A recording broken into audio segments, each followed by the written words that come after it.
Ustedes saben que estamos viendo la vida de Pedro y en esta mañana yo quisiera hablar cuando la emoción eclipsa la adoración. Muchas veces la emoción nos juega una mala pasada. La pregunta es, ¿las emociones son malas? No, no son malas, son creadas por Dios. Las emociones están en el alma. Usted fíjese que en el alma nosotros tenemos intelecto, emociones y voluntad. Es parte, la intelecto para conocer a Dios, las emociones para amar a Dios y la voluntad para servir a Dios. Por lo tanto, las emociones son parte de nuestro cotidiano andar. Entonces, estamos dando esta nueva serie de Pedro y estamos viendo primero al mensajero, la vida de Pedro, lo que fue Pedro como aprendiz al lado del Señor, sirviendo al Señor, viviendo para el Señor. Y después vamos a hablar no del mensajero, de la persona de Pedro, sino vamos a hablar de los escritos que Pedro hizo y vamos a ver, bueno, ahí no está, no la cambié, la carta de primera de Pedro. Y ahí vamos a contemplar esos 5 capítulos, 105 versículos, exegéticamente y expositivamente que vamos a estar contemplando. Así que prepárese para leer el libro de Primera Pedro, léalo en su casa, son 5 capítulos, 105 versículos, para que pueda venir a nuestra congregación ya habiendo leído el libro de Pedro y poder seguir aprendiendo de él. Cuando la emoción eclipsa a la adoración. Hay varios montes en la Biblia que nos llaman la atención porque fueron historia de la redención. El monte Moría, Abraham ofreció a su hijo. El monte Sinaí, Dios entregó la ley. El monte de los Olivos, Cristo agonizó. Y el monte que vamos a ver en esta mañana es el monte Hermón. El cielo mismo descendió para mostrar quién es Jesús. Y usted sabe que Pedro viene siendo protagonista en todo lo que estamos viendo. Pero en esta mañana lo vamos a ver a Pedro cómo él estuvo en un episodio en su vida que miró a Cristo de una manera diferente. ¿Qué les parece? Nos ponemos de pie y vamos a leer la palabra del Señor en Marcos capítulo 9, 2 al 9. Yo les pido que dejen su celular, les pido que pongan silencio, porque muchas veces cuando estamos predicando, la palabra del Señor suena y no queremos que nada interrumpa la obra del Espíritu en esta mañana. Dice así la palabra del Señor. 6 días después, Jesús tomó a Pedro, a Jacobo y a Juan y los llevó aparte solos a un monte alto y se transfiguró delante de ellos. Y sus vestidos se volvieron resplandecientes, muy blancos como la nieve, tanto que ningún lavador de la tierra los puede hacer tan blancos. Y les apareció Elías con Moisés, que hablaban con Jesús. Entonces Pedro dijo a Jesús: Maestro, bueno es para nosotros que estemos aquí y que hagamos 3 enramadas, una para ti, una para Moisés y otra para Elías. Porque no sabía lo que hablaba, porque estaban, escuche bien, anote ahí, espantados. Entonces vino una nube que les hizo sombra. Y desde la nube una voz que decía: este es mi Hijo amado, a él oíd. Y luego cuando miraron, no vieron a nadie consigo, sino a Jesús solo. Padre, este no es un episodio normal. Esto es un episodio sublime de la palabra de Dios. Quiero que tú me des la gracia para poder predicarlo. El poder, las palabras justas, para expresar esta gran verdad de lo que han vivido estos hombres de Dios. Quédate con nosotros. Te lo pedimos en el nombre del Señor Jesús. Amén. Pueden sentarse.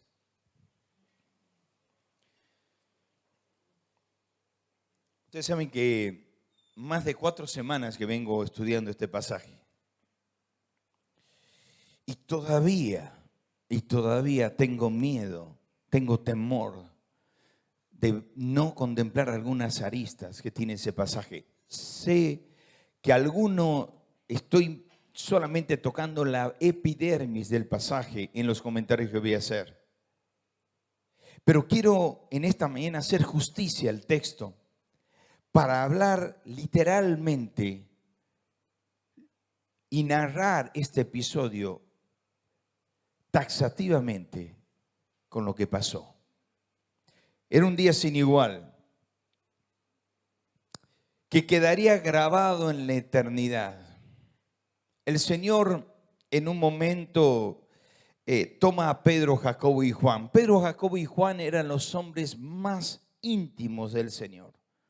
Era el trío selecto y maravilloso del discipulado, de sus discípulos. Aquellos hombres que el Señor usaba para contarle las cosas secretas. Aquellos hombres que el Señor descargaba su carga más secreta y más pesada en sus hombros. Él sabía que esos hombres estaban preparados para seguir la obra. De varios discípulos que tenía, 3 eran los elegidos.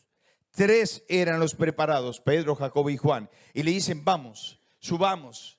Y empezaron a subir los espinados caminos de la montaña hasta llegar cerca de una cumbre maravillosa, lejos del sonido de la gente, lejos del bullicio de las personas y en la soledad de un monte que era el monte maravilloso, el monte Hermón.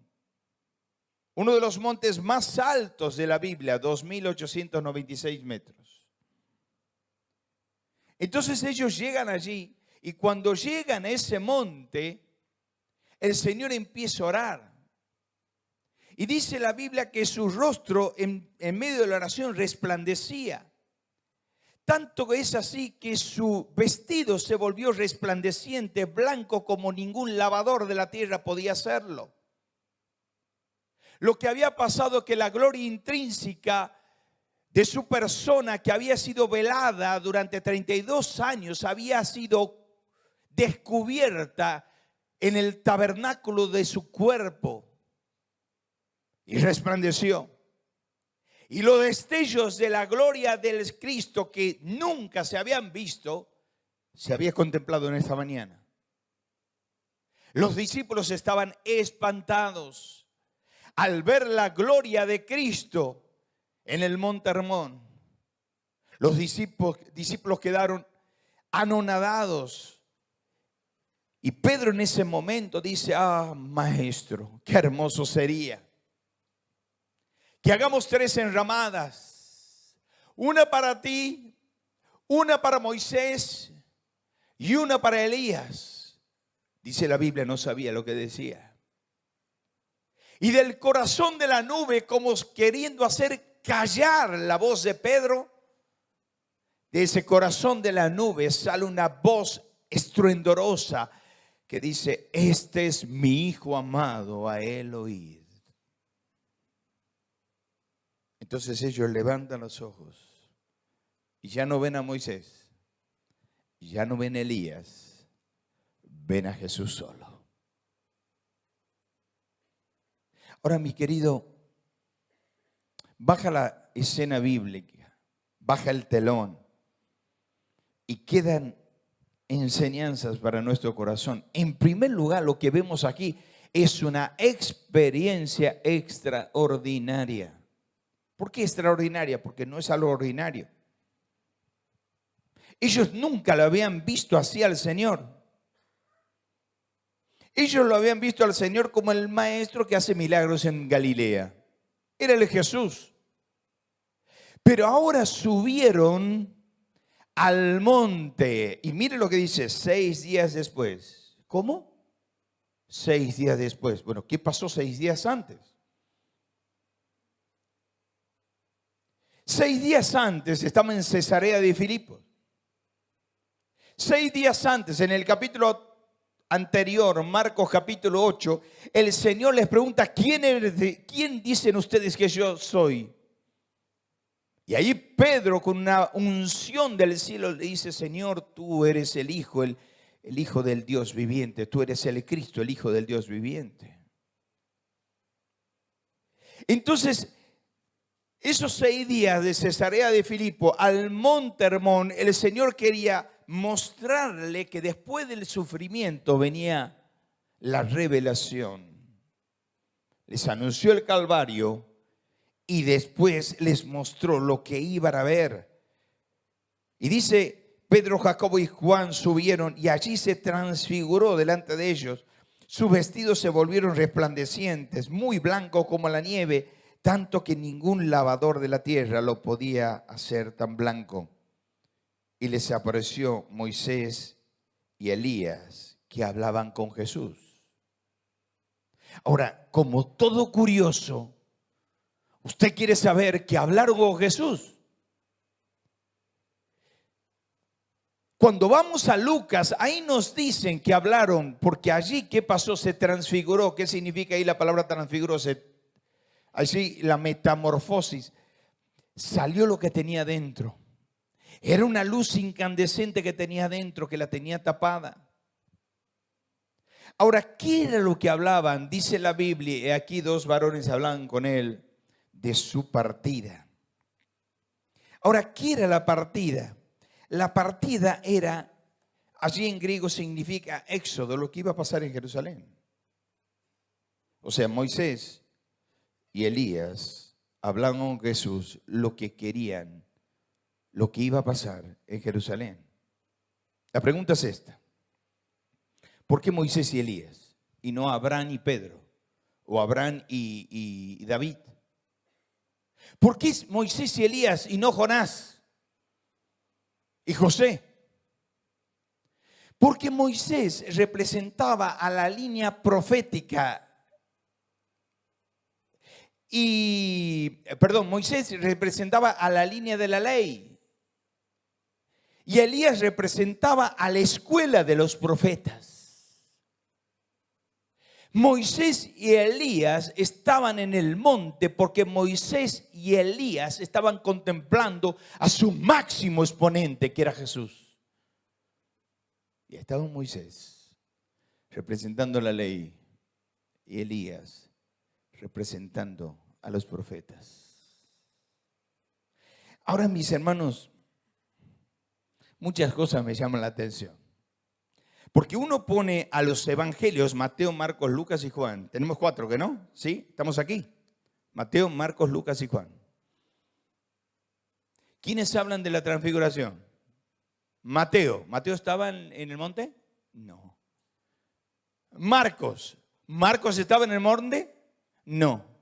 Lucas. ¿Lucas estaba en el monte? No. ¿Quién estaba en el monte? Juan. ¿Por qué hablan cosas que no están? Bueno, ¿por qué tomo Marcos? Porque Marcos era hijo espiritual de Pedro. Marcos le dictó a Pedro. Y le dice, yo no sabía qué hablar. Yo al ver esa gloria no sabía qué hablar. ¿Y Juan no habla de eso? Sí, Juan habla de eso. En Juan 1:14 y habla un solo versículo, dice, aquel verbo fue hecho carne. Y lo sintetiza. A toda la historia la sintetiza en un solo texto. Y aquel verbo fue hecho carne y habitó entre nosotros, tabernaculizó. Y vimos su gloria. Gloria como la del unigénito del Padre, lleno de gracia y de verdad. Vimos la gloria. Déjenme que haga un paréntesis aquí. ¿Qué le impactó a Juan? Sí, la gloria le impactó. Pero ¿qué le impactó? El carácter de Jesucristo. el carácter de Jesucristo. Porque dice que el carácter de Jesucristo era lleno de gracia y de verdad. Hermanos queridos, cuánta gracia se nos ha caído desde que nos convertimos. ¿Qué es tener gracia? Es tener empatía con el hermano. ¿Qué es tener gracia? Es aceptar la bendición de Dios. ¿Qué es tener gracia? Es tener toda la bendición de Dios y ser empático con el hermano. Gracia es tener amistad con las personas. Gracia es tener una comunión con mi hermano. Gracia es unidad. Lleno de gracia y lleno de verdad. Y saben, mis hermanos, cuando el púlpito, la gracia se cae del púlpito, dejamos de ser una iglesia bíblica para ser una iglesia religiosa. La gracia no se puede caer del púlpito, porque la gracia nos mantiene, la gracia nos sostiene, la gracia nos bendice. Ahora, ellos hablaban de su partida que iba a producirse en Jerusalén. Y ahí la palabra dice que, como dice, quienes aparecieron rodeados de su gloria. Y ustedes saben que en el Antiguo Testamento, y ahí van los del coro, en el Antiguo Testamento, Éxodo 40 hablaba que la gloria venía sobre el tabernáculo. ¿Y cómo se llamaba en hebreo la gloria que venía sobre el tabernáculo? Shekinah. Pero cuando Marcos usa la gloria que no venía sobre el tabernáculo, la gloria que era una teofanía, teodiosifanía, manifestación, una manifestación de Cristo en el Antiguo Testamento, cuando va a hablar en el Nuevo Testamento dice, es doxa, la gloria estaba allí, era la gloria de Cristo. ¿Saben, mis hermanos? Dios nos llama a mirar su gloria. Mire esto, por favor. ¿Cuál es la diferencia entre el monte Sinaí, donde estaba Jesús, y donde estaba el monte Hermón? Moisés y Jesús. El lugar. En el Sinaí había temor, en el Hermón había revelación. En el Sinaí había gloria reflejada y pasajera, pero en el monte Hermón había una gloria intrínseca y eterna. La nube que vino al Sinaí era oscura y temible. La nube que vino al Hermón era luminosa y reveladora. La voz que se sintió en el monte Sinaí era una voz de ley y mandamientos. La voz que se sintió en el Hermón era el testimonio del Hijo. El rostro allá en el Antiguo Testamento estaba velado de esplendor y aquí estaba descubierto en esplendor. La función era recibir la ley. La función del monte Hermón era ver a su máximo exponente. Cuando bajó Moisés del monte, había idolatría en el llano. Pero aquí, cuando bajaron del monte, había discipulado en lucha espiritual. Cuando bajaron del monte, bajaron con las tablas de piedra, pero aquí estaba Jesús solo. ¿Saben, mis hermanos? Adorar es contemplar. Cuando yo contemplo la gloria de Dios, me doy cuenta de mi tibieza espiritual. Déjenme que baje el corazón. La fe no se nutre con las circunstancias, sino se alimenta mirando el rostro de Cristo. Nunca olvides que ver la gloria de Cristo es la cura para nuestro estado espiritual.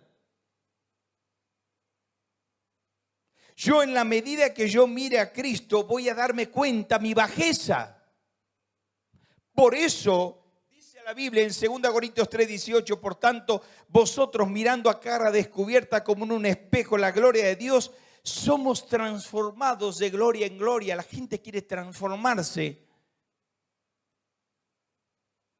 viendo, no tengo nada, me encanta, lo vemos con mi esposa, no hay ningún problema, The Chosen. Está hermoso, me encanta, pero la Biblia es la que transforma las vidas. Alguien me dijo en la semana pasada, me convertí viendo la serie de Chosen. Uno se mata predicando aquí y eso se convierte en una película. Pero no importa. Si ustedes ven la serie y va a la Biblia, está perfecto. La palabra es la que transforma y te hace nuevo. Por eso el puritano Thomas Watson dijo estas palabras: Cristo no se transformó para ser glorioso, se transfiguró para mostrar la gloria que ya era suya.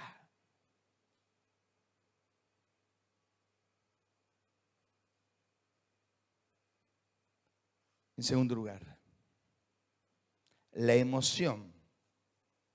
En primer lugar, una experiencia extraordinaria. Vieron la gloria de Dios. En segundo lugar, la emoción equivocada. Ay, Pedro. Cuán parecido a Pedro soy. Salvando las distancias. Miren, las emociones son como un termómetro. Mide la temperatura, pero no marca la dirección. Tené cuidado con las emociones. Mide la temperatura, pero no marca tu dirección. Las emociones tienen que ser una brújula que marca el norte, indica el camino de la vida cristiana. No es la emoción, sino la convicción de la palabra de Dios. Hay gente que terminamos un culto, está muy hermoso, me encanta. Terminamos el culto y dice, ay, qué emoción que sentí en esta mañana. Me lloré toda. Está muy bien que usted llore, mi hermano. Porque el culto, cuando hay una muy buena alabanza, porque tenemos músicos de primera, que se preparan y oran, y cuando tenemos la palabra de Dios, que estudian la palabra, no hay manera que usted no sienta algo en el corazón, salvo que esté en otro canal, salvo que esté con el celular y esperando algún mensaje que le llegue de alguien, en vez de esperar el mensaje que viene de Dios.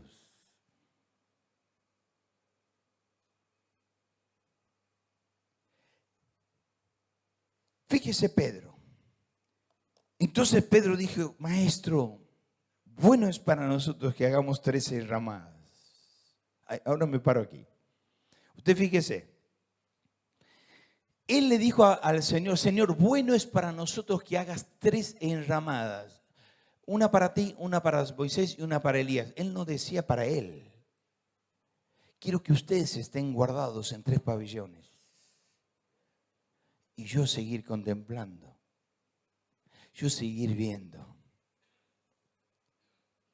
¿Por qué dice la Biblia no sabía lo que decía?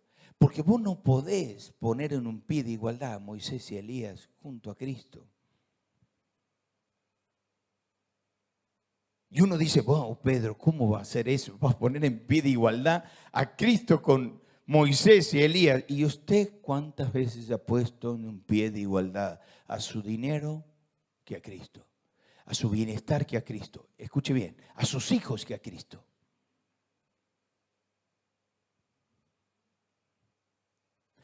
Tus hijos y mis hijos son del Señor. No son propiedad tuya. Yo los tengo que instruir, yo los tengo que guiar, yo los tengo que direccionar, pero también tengo que dejarlos. Que ellos sigan el camino. Y si usted le ha dicho, instruye al niño en su camino y aun cuando fuere viejo no se apartará de él. Si usted le enseñó eso, él va a seguir el camino, no sea problema. Pero no ponga en un pie de igualdad a Cristo con las demás cosas, aunque sean lícitas. Porque ¿qué dijo Pedro? A ver, ¿qué dijo Pedro? Bueno, ¿qué dijo Pedro? Bueno es, no siempre lo bueno que es para usted es bueno para Dios. Bueno es, pero para Dios no era bueno.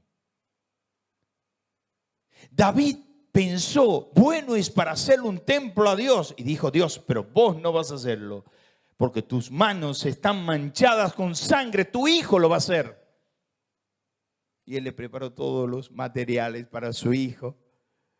Y ahí está, ahí lo tienen. Ahí búscalo en el corralón, tal está. Y allá búscalo. Y al arquitecto búscalo. Te estoy contemporizando. Y ahí tienes todo. Hacelo. Tú tienes la autoridad de Dios, hijo. Y David no lo hizo. Schaffer dijo, Pedro hablaba cuando debía estar adorando. La emoción sincera lo llevó a querer convertir una revelación celestial en una religión terrenal. Schaffer dice, una visión divina es una estructura humana. Es que no hay nada más peligroso que una emoción sincera sin dirección espiritual. Puede hacerte construir altares donde Dios solo quería que te arrodilles.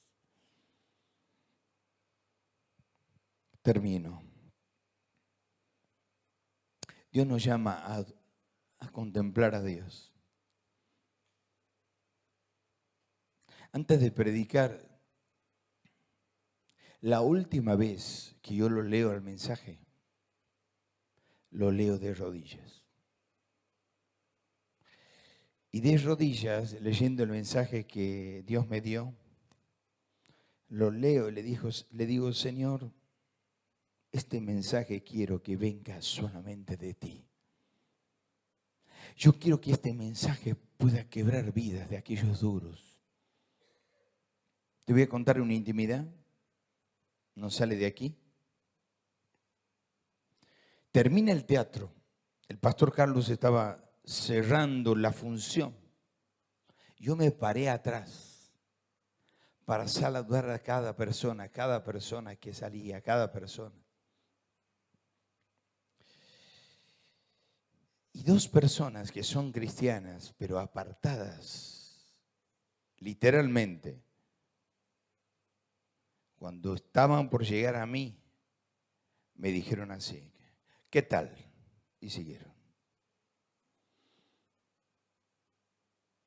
Y yo dije, Señor, gracias, porque la palabra les llegó a ellos. ¿Qué dice la Biblia en Isaías 55:7? Deje el impío su camino y el hombre inicuo sus pensamientos y vuélvase a Jehová. Y allí la palabra impío no significa el no cristiano. Por eso dice, vuelve a Jehová. Son aquellos apartados que cuando uno predica la palabra llega hasta lo más profundo de su alma, que lo molesta. Lo molesta. Lo hace sentir mal. Yo le decía en la clase, cuando Carlito no estaba en la clase de mayores, a los muchachos, a mí no me gusta cuando viene y me dice, ay, qué buena la palabra, hermano, Dios hermoso, me hizo llorar. No quiero eso. Yo quiero que me diga, la palabra me quebró el corazón. Dura es esta palabra. A mí que me interesa que lo haga llorar, a mí que me interesa que... yo no estoy para dar palabras bonitas, yo estoy para dar palabra de Dios. Como decía Jeremías, de lo que ha salido de mí, ha salido en tu presencia. Termino. La enseñanza eterna. Primero una experiencia extraordinaria, vieron la gloria. La emoción equivocada, hagamos tercera llamada. La enseñanza eterna. Entonces vino una voz desde la nube que decía, este es mi hijo amado, a él oíd. Cuando miraron, no vieron más a nadie consigo, sino a Jesús solo. Ahora, mis hermanos, usted fíjese que 3 veces el Señor rompió su silencio. En primer lugar, en el bautismo. El Señor emerge las aguas milenarias del Jordán El Espíritu desciende como paloma y la voz que irrumpe desde los cielos. Este es mi Hijo amado, el oíd, en quien tengo toda complacencia. Aquí vuelve a hablar y en Juan 12, en la semana de la pasión también dice, lo he glorificado, rompe su silencio Dios desde los cielos y dice, lo he glorificado y lo glorificaré otra vez. Primera reflexión. Dios dice, este es mi Hijo amado. Te pregunto, ¿Cristo es tu Señor amado? No me lo contestes. Este es mi Hijo amado. Saben, mis hermanos, necesitamos entender que Cristo tiene que ser nuestro Señor amado. Dice, a Él oíd.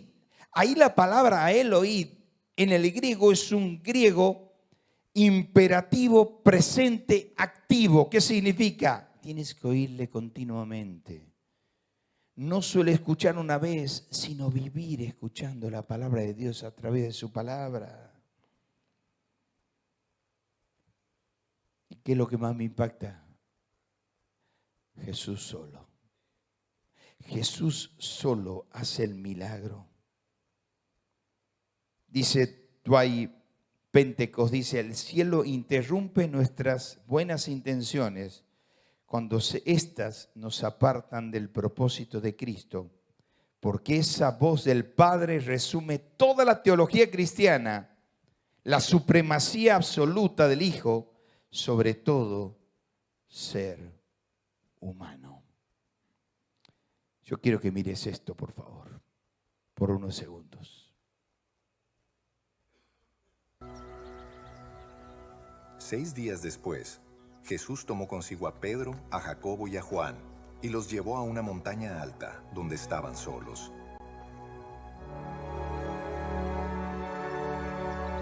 Allí se transfiguró en presencia de ellos.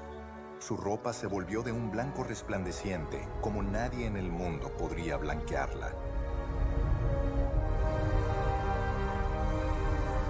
Y se les aparecieron Elías y Moisés, los cuales conversaban con Jesús.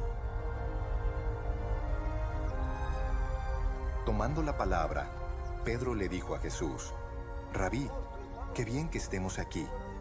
Podemos levantar 3 albergues, uno para ti, otro para Moisés y otro para Elías.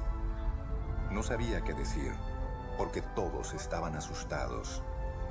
Entonces apareció una nube que los envolvió, de la cual salió una voz que dijo, este es mi Hijo amado, escúchenlo.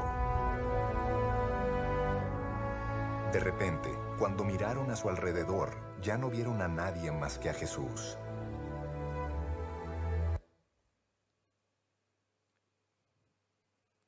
Termino con los tips de la semana. No confundas experiencias con crecimiento espiritual. 2, no iguales a Cristo con nada ni con nadie. 3, no vivas de recuerdos espirituales. Vive de relación personal, privada y diaria, para la gloria y la honra de su nombre. Vamos a orar de 2 en 2. Y vamos a decirle, Señor, yo quiero ver la gloria tuya para contemplar mi tibieza y mi alejamiento de Dios. Y después le voy a pedir al pastor Carlos que termine con una oración.